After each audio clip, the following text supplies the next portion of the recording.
And we're back, ladies and gentlemen. And we're about to reach the halfway point. Yeah, but again, we've only got through one question. We're at the halfway point. So yeah, I like Raphael. And again, I do like that he kind of like a middle ground between his siblings in terms of personality, which I like. And again, he is a very, very, very pretty heron. Okay, you get a bit more. Again, I'm honest to God, I'm at the point. Also, if you're wondering about the tower, I'm using the units that I don't usually use. So Marissa, Amelia, and stuff like that, and Ford. So yeah, hand axe away. Oh, there he goes. And he likes 504 as well. And he loves that. This is where Gilliam really excels. He got the same as Seth, except he's got way more. He's got like plus 11 HP, yeah. But also, this is why I want Gilliam here, because the thing about Gilliam is, like, generals tend to have at least decent res compared to Great Knights. I remember they get like pretty decent res boost upon their promotion. So Gilliam's got a nice, good overall, just he can wall a lot of things. Not the fastest unit, but he can wall a lot of things, which is why I like using him there. I mean, Seth could do the same, but Seth's a bit more frail at the same time. I mean, granted, if anything, Ephraim could have easily done it. But, well, I'm not using Ephraim. Oh, there goes Joshua. Oh, yeah, yoy. Again, all that speed and skill. Alright, so now we've got the next question. Let me double check. Who is it from? It is from Kaiser. Which house are you going to teach first in 3 houses? Okay, so let me just run through the whole thing. I mentioned it before, but let's verify it. So, 3 houses. From day 1, I was Black Eagles, straight up. I looked at them, I was like, yep, Black Eagles. The same with Fate. I saw Nor, Conquest day 1. So, Black Eagles is what I am let's playing first. You know, that is the first, like, when I first get the game, because obviously live streaming will be later in the evening. I'll make an announcement on the channel, but during the downtime, completely just play through Black Eagles, record the footage, and then once I have enough, I'll start putting the Let's Play together. You know, give it a few chapters so that I can upload just sequentially over the days. But when it came to live stream, I thought, well, what's the point? If I'm doing Black Eagles, what's the point of like making the separate file, doing the same thing? Because I'll literally know what I'm doing and it won't be that exciting. So I thought, okay, I'll choose Blue Lions and Golden Deer. And I chose Blue Lions because, first of all, Timeskip Dimitri looks awesome, but also Ingrid looks cool. Some of the other characters, I like Mercedes looks really nice. And yeah, just like Blue Lions looked pretty solid to me. Golden Deer look interesting because they look more laid back and do some really cool characters too. And I like Claude. Again, Claude's going to be interesting because again, he looks like a very laid back Lord, which I think will be cool for like just from a character perspective. But they're not my biggest priority. I will play Golden Deer, but they're the ones I'm not the most interested to see. But at the same time, you know, that's what looks awesome about 3 houses. Each pathway looks, you know, like it's going to be a really meaty, interesting thing. But the main reason I was Black Eagles was because Elogard just looked cool. Also, you know, I saw more of the game. They seem to be like the darker nation, so to speak, or the more war focused. So I thought that would be interesting to explore the characters. They had Dorothea, and I'm sorry, Dorothea looks so cool. Not only is she beautiful, but she just looks cool, and you know, she looks like a fucking JoJo character. How can I say no to that? I'm not even the biggest JoJo fan, but I look at her and I'm just like, yada. She's just cool. And then it also didn't help that Timeskip Elogard looks like Minerva if Minerva was a queen, and oh, that's a nice level up. So I was just like, yeah, I'm sorry, Black Eagle, straight up, I'm doing them first. The thing that's interesting is that apparently it's 80 hours per file. I don't know how long it's going to be when we actually play, because obviously I like to do side quests, so we'll see. Yeah, you get all these. Oh. Tana? Okay, fair enough, yeah. Oh, yeah, there goes Pierce. So I don't know how long the Let's Plays and live streams will be. I will be live streaming more frequently, probably like twice, maybe 3 times a week with 3 houses. On top of all the, like, obviously, I'll still be doing the family games, but like I'll do 3 houses, like maybe twice, 3 times, depending on how I feel, and maybe I'll fit another game in there. I'll see. I might be too tired. But so once I've done Blue Lions and once I've done that, then I'll do Golden Deer. And as for Let's Playing, I probably will Let's Play all 3 houses pathways. I'll just live stream, you know, thingamajig. I may live stream Golden Deer as well. Maybe if people want it, I'll live stream Black Eagles. Because if people want to see me play through the game 3 different times with different things. Because also, you know, the Let's Plays and live streams will be different because I'll know to use different units, try different class types. Again, I think 3 houses, there's so much I will be able to just cover throughout the game. Like, again, each pathway I can do so much. I'll just be able, yeah, there's so much 2 free houses that I can do, so that's going to be really interesting. Right. Yeah, because I don't have much weapon ammo. I'm contemplating. Yeah, there we go. So, yeah. So, obviously, Black Eagles, definitely first Let's Play, first house I teach, but then Blue Lions for live stream, and then, obviously, when it comes to the other houses, I'll see. There's going to be a lot I can cover with this game, and, you know, I'll also probably, more than likely, get people that want to co-host for both streams and thing when it comes to the second playthroughs. So when it comes to, like, doing golden, like, you know, Blue Lions, sorry, like, maybe the live stream red, Black Eagles, sorry, yeah, Black Eagles and stuff like that. And when it comes to, like, Let's Playing Blue Lions, I'll get people on board. Because, again, there's only... obviously, I'll be able to talk about Free Houses a lot. But it'll just be interesting to get fresh perspectives, like, how did you cover this? How did you do this? And all that jazz. Oh, and you leveled up. What does he get? Nice. More magic. And more rest. So, go him. Again, it's ironic. I thought Amelia would be the unit I'd make good. But no, she didn't turn out well. But no, it's Ewan.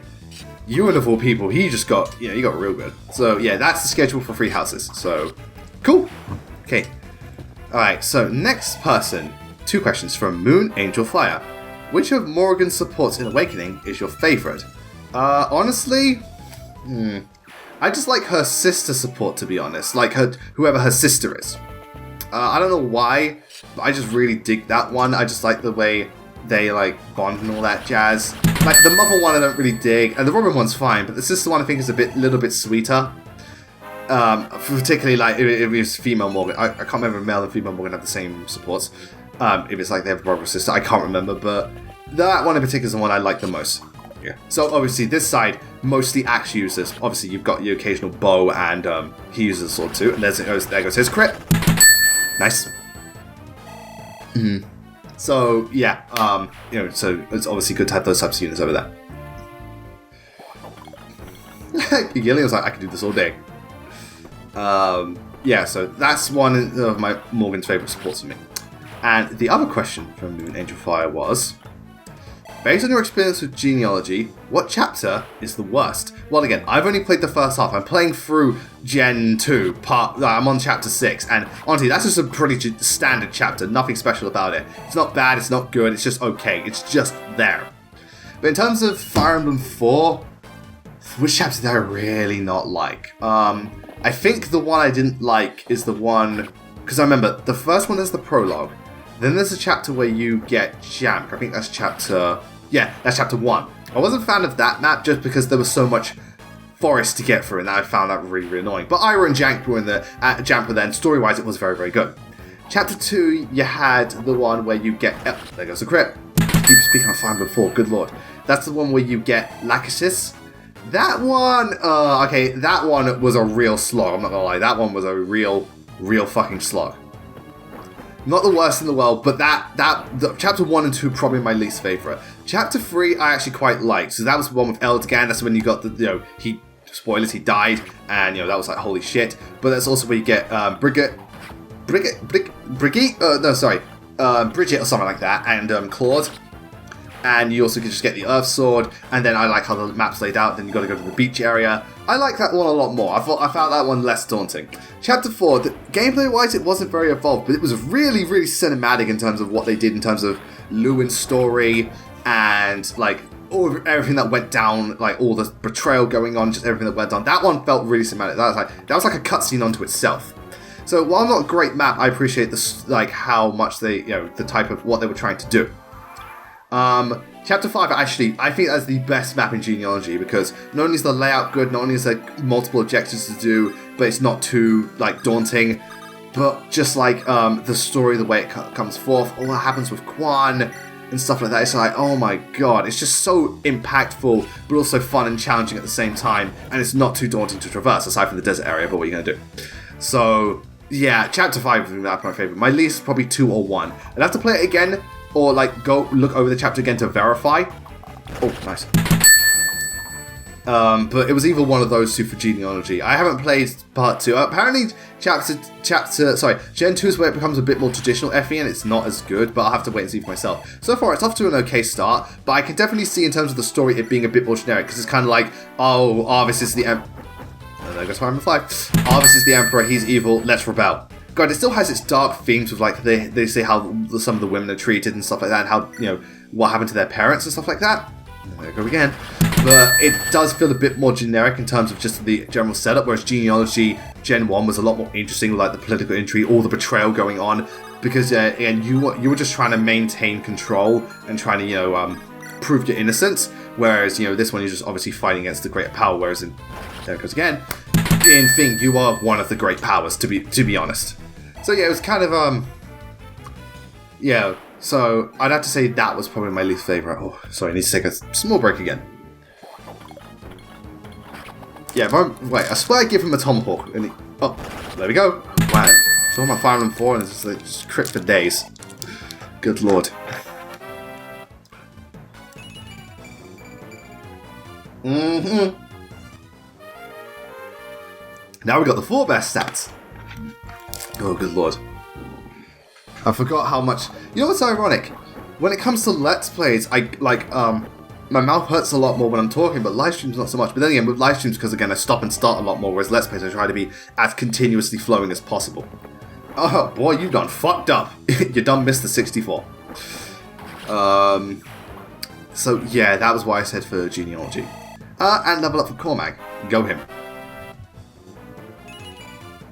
Again, you know, at this point, again, also, because when it comes to the support thing, I do because again, this is one chapter I accidentally I show up and I accidentally didn't realize the enemies were like gave up 50 EXP, so a lot of the characters did level up. But I thought to myself, even without the thing, it's Sacred Stones. I would have cleared it anyway, no problem. So I don't mind being over leveled. Because let's be honest here, ladies and gentlemen, Sacred Stones is not a difficult game to clear. And again, even if you get bad level ups, like you could still get through it relatively solidly. So I have no qualms about being over leveled. So anyway. So yeah, like I said, again, this is only doing like 8 damage. That, you know, again, Gilliam can tank a lot. I'm impressed. I am impressed. Alright, so. Okay, from Dell, he's got quite a few questions. Okay, so first of all, of the following games, rate your opinion on their hardest difficulties. So, Binding Blade, Blazing Sword, Radiant Dawn, and Awakening.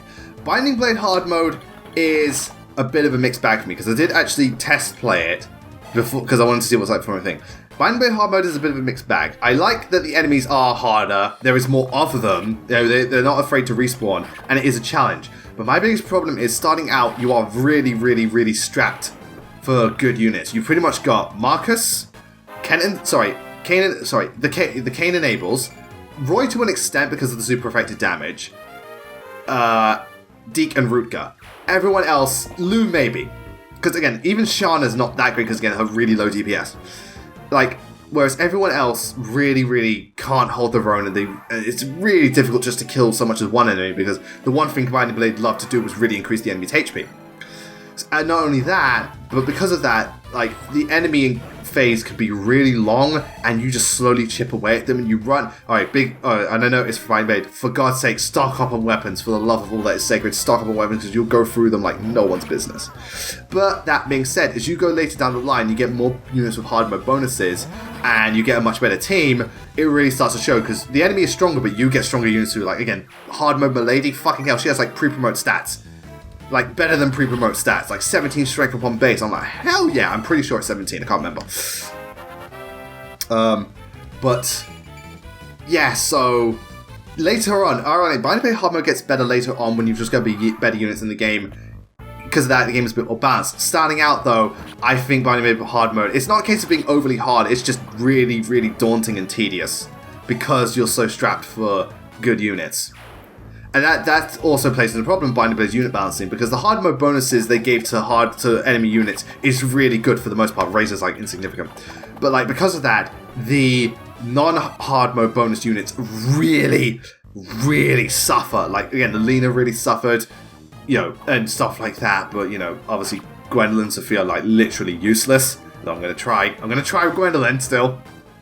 But at the same time with Binding Blade, one thing I noticed is that because of that, because there are so many enemies, because you're fighting for longer, I noticed that characters level up a lot, like usually a lot higher leveled if you invest in them in comparison to other others. Because I remember when I got to like chapter 7, I think like Lance and Alan were like both level 15, ready to promote. I was like, holy shit, because in normal Binding Blade, they would never be this high.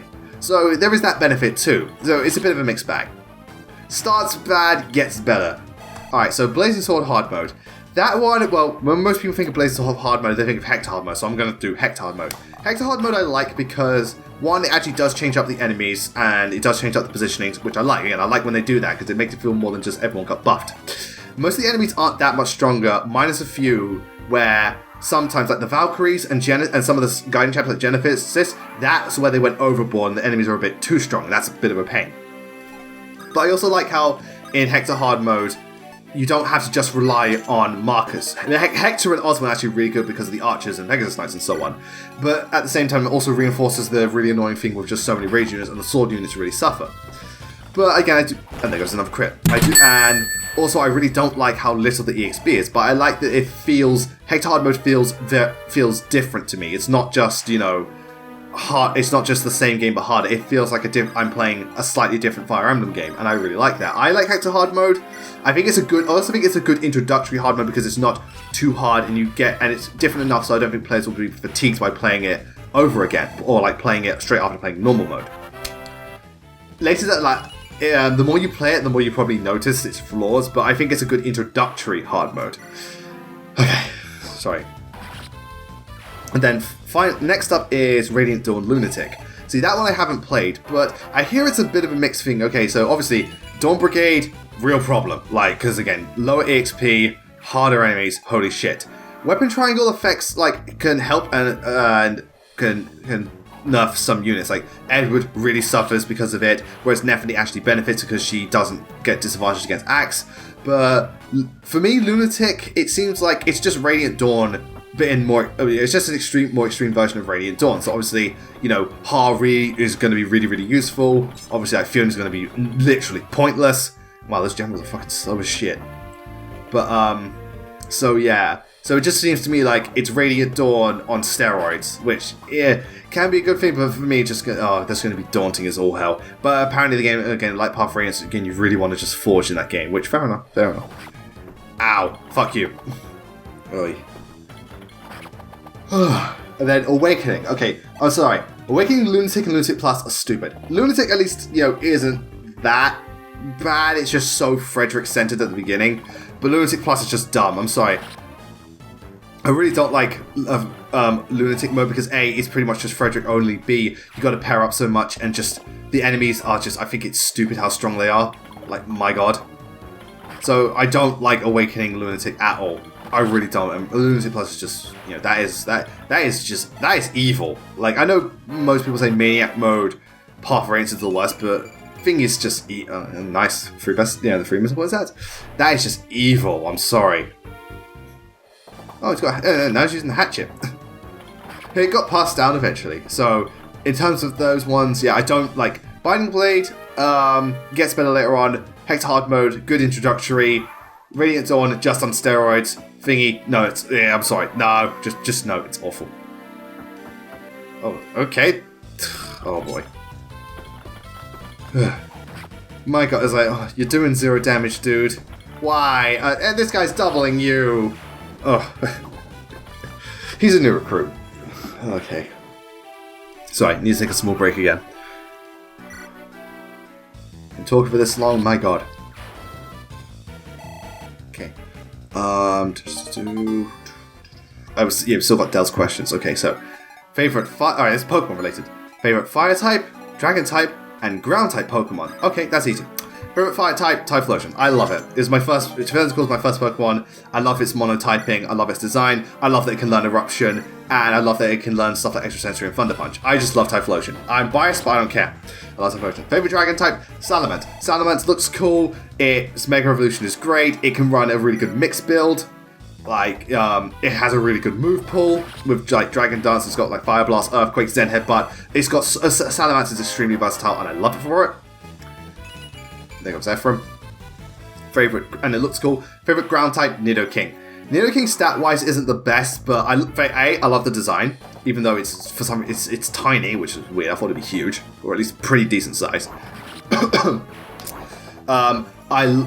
the typing is not the best thing in the world because again, psychic types hurt it and it gets destroyed by water. And it also, at least it gets rid of ground's weakness to, what's its face, grass. Yeah, but overall, Yeah. See, I didn't know.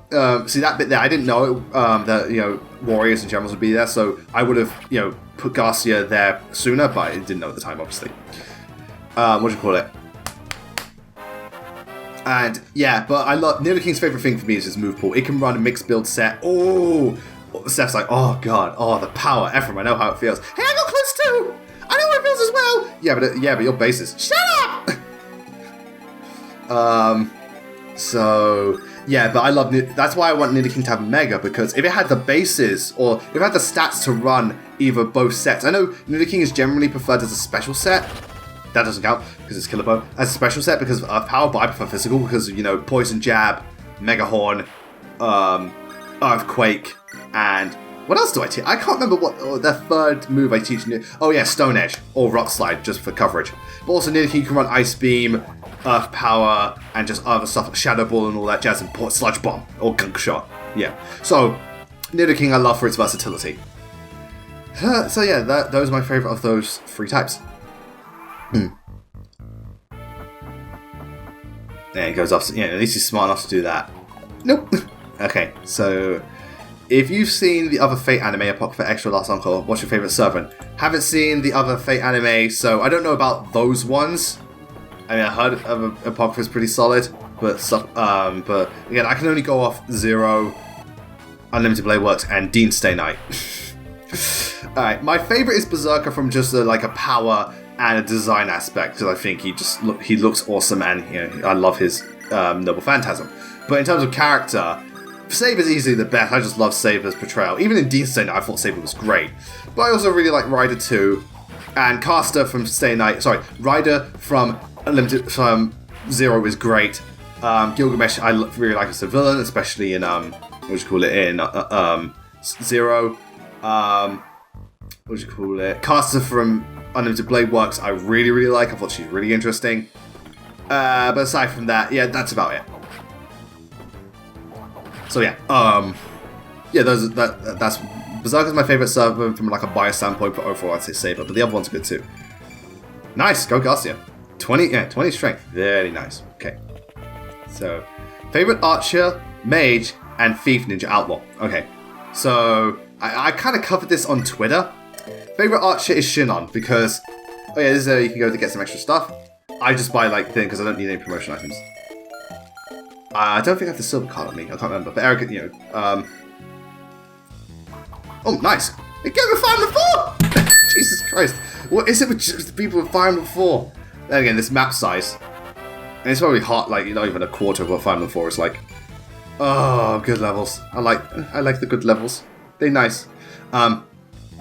But yeah, so I Archer Shinon just because even though he is a dick and a bit of a bigot, I like that, with Gatria involved, he is a nicer person and he seems pretty chill. And I also just like that, he's not, I like his, even though he's a bigot, I can't help but admire some of his attitude, just his coolness factor and his design. Plus, Radiant Dawn, holy shit, is he just so fucking strong. So yeah, let's go. Let's go! So yeah, for sure, favorite archer, favorite mage. Oh, mage, straight up. I love her attitude. I love how sassy she is, but she is a good friend too, especially to Celica. She just gives Bowie a hard time. She's, she's a really useful unit starting out just because she's got good DPS. And again, I just love Mage's design. I just love her attitude. Eat this, pal. She's the type of person where she's a lot of fun to be around. Just don't piss her off. Again, I just love Mage. She's such a bae. Oh, we'll be finishing up soon, actually. Nice level up. Eirika's like. What was I going to say? Oh yeah, it's over. Victory is ours! Hooray!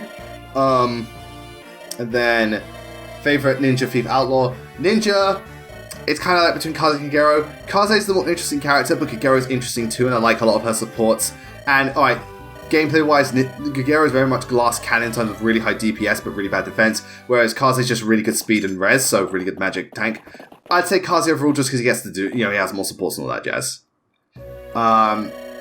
Favorite thief would be Matthew, because again, I like his story involvement, I like his relationship with Leah, and Hector as well, and even Sarah. And also, again, he has thief utility, so that's also very useful. And outlaw, but there's only Niles. Yeah. Okay, So, last one for today, because it's a thing we do. Have you watched the anime Kaguya-sama Love is War? If so, what do you think of it?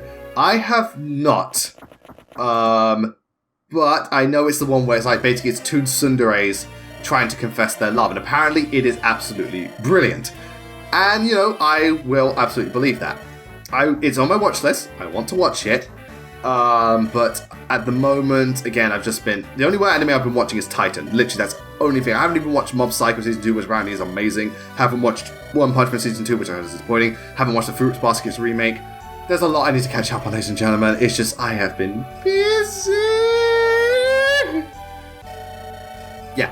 So, yeah, I haven't got one to those. I'll start the next question for the next session, especially because it's just Training Tower, so I'll do the rest of them there. But, you know, there's plenty to go around. Yeah, we've got quite a few, and we should be able to get through all of them by the end of this LP. If not, then no, I'll definitely try to get through all of them. Yeah.